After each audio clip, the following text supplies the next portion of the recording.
اللہ اللہ لا الہ۔ معین الملت والدین عطا رسول ہند الولی حضرت خواجہ معین الدین چشتی اجمیری رحمت اللہ تعالی علیہ، آپ فرماتے میں حج کے لیے گیا، جب میں منی مزدلفہ عرفات میں گیا تو ایک آدمی کو میں نے لبیک کہتے دیکھا، عقیدہ مسلمان کا کہ میرا رب ایک ہے، میرا رب ایک ہے، میرا رب ایک ہے، میرا مالک ایک ہے، وحدہ لا شریک ایک ہے میرا اللہ۔ فرماتے میں نے اس شخص کو دیکھا لبیک لبیک لبیک پکارتا، وہ آدمی جب لبیک کہتا تو جواب آتا لا لبیک، تو غیر حاضر ہے، وہ پھر کہتا میں حاضر ہوں، پھر آواز آتی تو غیر حاضر ہے۔ حضرت خواجہ معین الدین اجمیری علیہ رحمہ فرماتے ہیں میں نے مجمع سے بازو پکڑ کے باہر نکالا اور میں نے کہا بھائی تجھے پتہ ہے جب تو لبیک کہتا ہے تو جواب آتا ہے لا لبیک، تو غیر حاضر ہے، تجھے پتہ ہے؟ آپ فرماتے ہیں وہ رو پڑا، کہنے لگا معین الدین مجھے پتہ ہے۔ میں نے کہا اچھا؟ کہنے لگا حضور 24 سال بیت گئے، میں ہر سال حج کرنے آتا ہوں، یہ میرا 24واں حج ہے،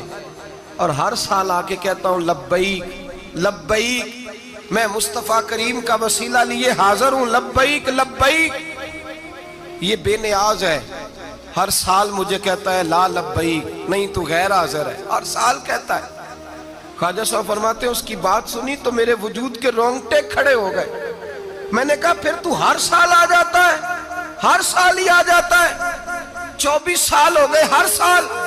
تو فرماتے اس نے توحید بیان کی تو میری چیخیں نکل گئیں، میدان عرفات میں کھڑے ہو کے اس نے توحید کا اعلان کیا تو میرا وجود تڑپنے لگا، آہیں اور سسکیاں نکلنے لگیں۔ کہنے لگا معین الدین ایک ہی تو رب ہے، یہاں نہ ہوں تو کہاں جاؤں، تو کوئی اور رب بتا دے میں وہاں چلا جاتا ہوں، جب ہے ہی ایک آنا ہی اس کے دروازے پہ، رکھے تب بھی ٹھیک ہے، نہ رکھے تب بھی اس کی بے نیازی ہے یہی، کہاں جاؤں، کس کے دروازے پہ جھکوں، یہی میرا مالک، یہی میرا خالق، یہی میرا رازق۔ خواجہ صاحب فرماتے ہیں میں وہاں کھڑا تھا، حاطف غیب سے آواز آئی معین الدین تو پیچھے ہٹ جا، یہ میرا اور میرے بندے کا معاملہ ہے، تو اس کے بیچ نہ آ، اگر میں نے ایک دفعہ بھی کہہ دیا کہ تو حاضر ہے تو یہ اگلے سال آئے گا نہیں، مجھے اس کا آنا پسند ہی بڑا ہے۔ 24 سال ہو گئے، جس کا بھی حج قبول فرمایا ہے اس کی لبیک کی برکت سے قبول فرمایا۔ تو بھائی یاد رکھیں اور سمجھیں، توحید یہ ہے کہ میں تیرا ہوں، اے اللہ میں مالک میں تیرا ہوں، میں کدھر جاؤں۔ میرے اعلیٰ حضرت فاضل بریلوی رحمت اللہ علیہ کے والد گرامی بڑی خوبصورت بات فرماتے مجھے دعا مانگنے کا طریقہ میری بیوی نے سکھایا ہے۔ حضرت کس طرح؟ فرمانے لگے ایک دن مجھے اس نے کوئی کام کہا، کوئی ضرورت گھر کی بتائی، تو میں نے کہا میرے پاس پیسے نہیں ہیں، کچھ دنوں میں دے دوں گا۔ عورتوں کا مزاج ہوتا ہے، گھر کے کام انہوں نے بتانے ہوتے۔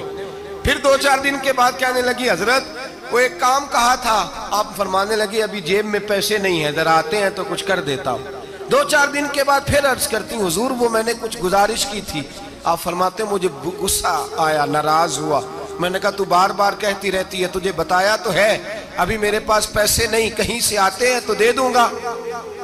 فرماتے جب میں نے جھڑکا تو وہ بھلی مانس رو پڑی، اور رو کر کے اس نے لفظ کہے تو مجھے رب کریم کی توحید سکھا گئی اور مجھے اللہ سے مانگنے کا طریقہ بتلا گئی۔ رو کے کہنے لگی حضور آپ ہی تو میرے خامد ہیں، بتائیے آپ سے نہ کہوں تو میں کس سے جا کے کہوں، کون ہے میرا اور میں کس سے جا کے کہوں، کس سے جا کے میں کہوں کہ میرا یہ غم بانٹ دیا جائے۔ آپ فرماتے ہیں اس نے بات کہی تو میں رونے لگا، مجھے کہنے لگی حضور کیا ہوا آپ رو پڑے؟ تو میں نے کہا سمجھ آ گئی ہے، جب میں بھی کہوں گا نا مولا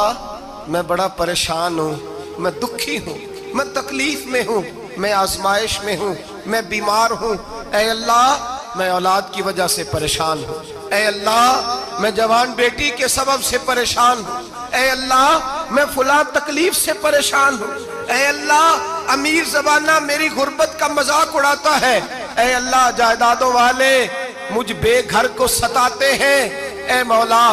زمانے کی تیز دھوپ آ گئی ہے، تو ہی میرا رب ہے، بتا تجھے نہ کہوں تو کس سے کہوں،